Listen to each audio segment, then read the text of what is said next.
Okay, so so first question is, why did you choose to become a caregiver? Well, the answer is I didn't initially choose to be one. Back in 2002, I think, one of my aunts wanted to put up a business in the U.S. She wanted to put up a restaurant, and I saw it as an opportunity to make more money.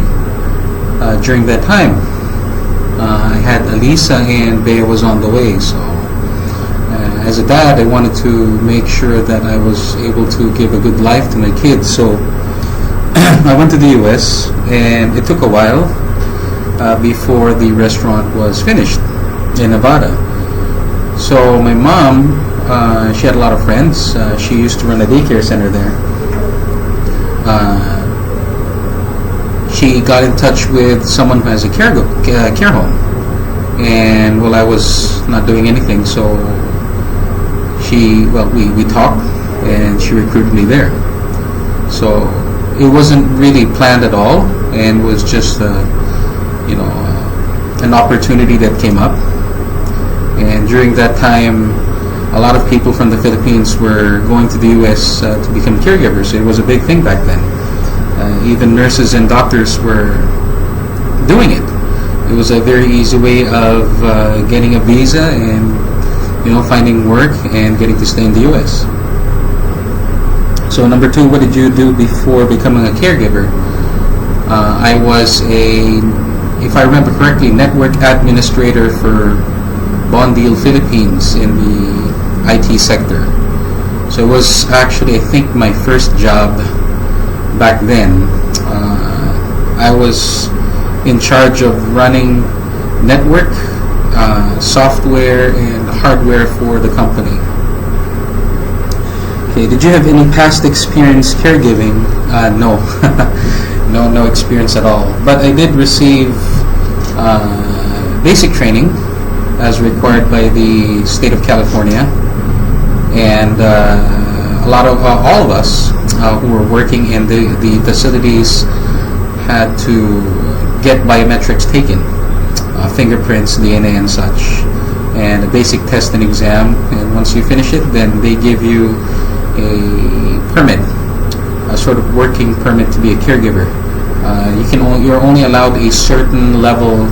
I don't know the details, but you only have a certain level of responsibility within the facility, and you are not allowed to administer medicines, and just relegated to basic care for the elderly. So number four would be, what are the usual experiences or activities on the job? I can describe the day as we wake up very early and try to check on the vital signs of the patients. In the facility I was in, there were around 6 patients total.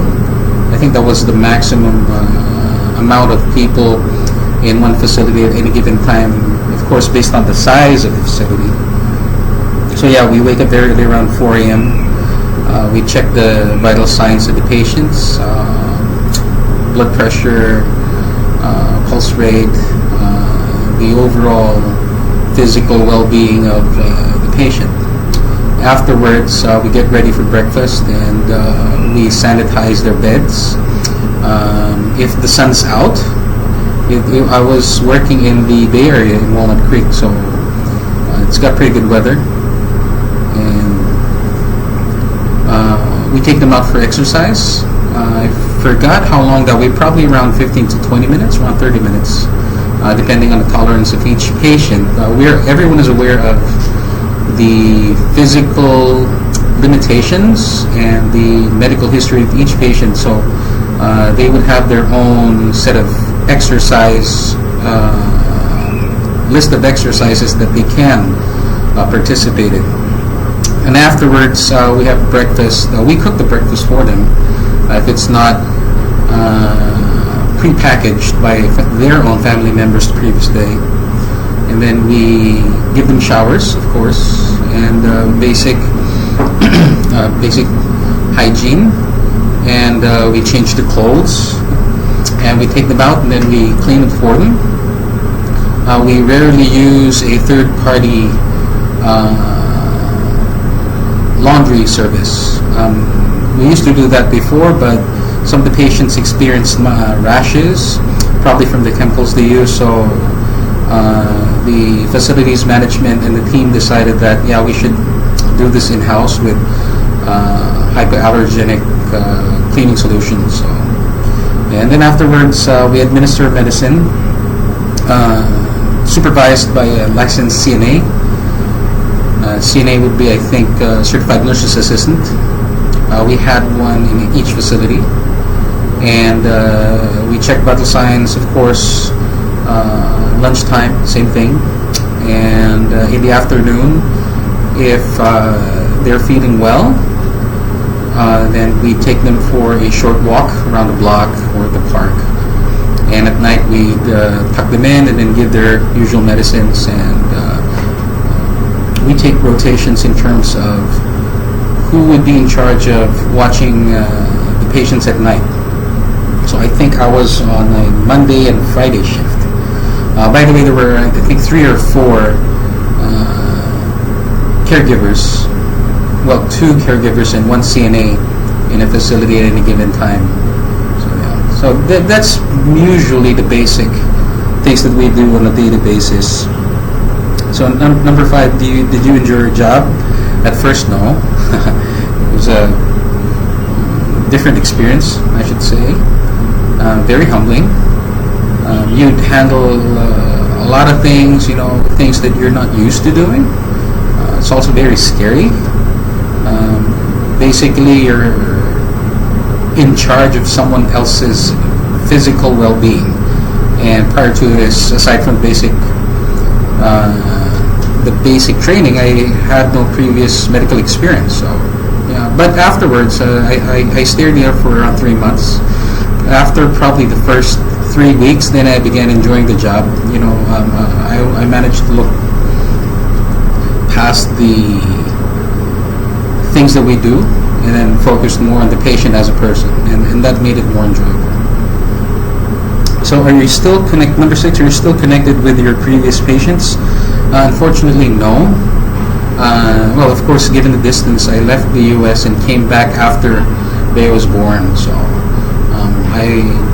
internet was not as easily accessible in the Philippines, and our patients had dementia, Alzheimer's disease, or Parkinson's. So I don't think it would be easy for them to communicate with me as well. But in hindsight, I wish I would have taken the time to get their contact numbers, if their family allowed, of course, and just see how they're going.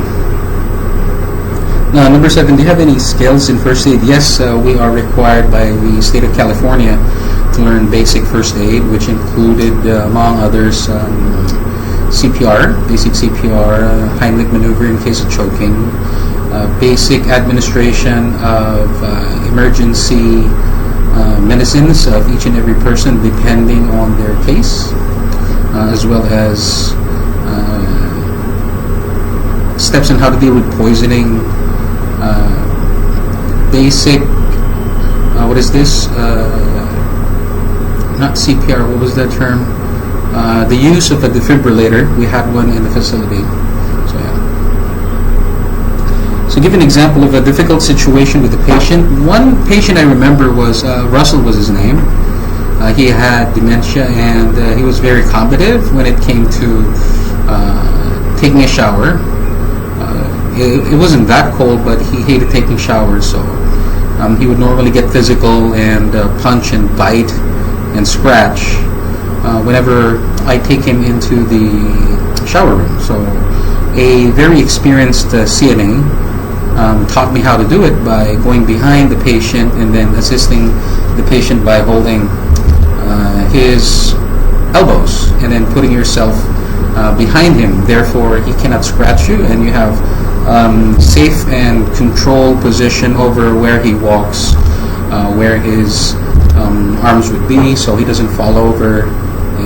And it worked wonders, and for the months I've stayed there, I've used it every day, and it made the work really easy. Number 9, how do you handle your patients overall? I handle them, how would I say, I try to understand their basic background, what their family history is based on my conversations with their family members when they visit, their medical background, and I try to see them as not really as patients but more of as friends. During the times that their memory comes back, they're nice to talk to. I'm a big World War II buff, and we had this patient. He was a C-47, if the month's correct, transport plane pilot in Cambodia back in World War II, and he used to tell a lot of stories about how he would transport paratroopers behind enemy lines, and it was I had an amazing time talking about his experience as an aviator, basically that's it. I try to understand them more as human beings, because one day all of us will be like them. Some of us would age well, some wouldn't, and I just hope that when the time comes that when I'm not able to take care of myself, someone will take care of me with dignity and respect that each and every human being deserves. Okay, so thanks.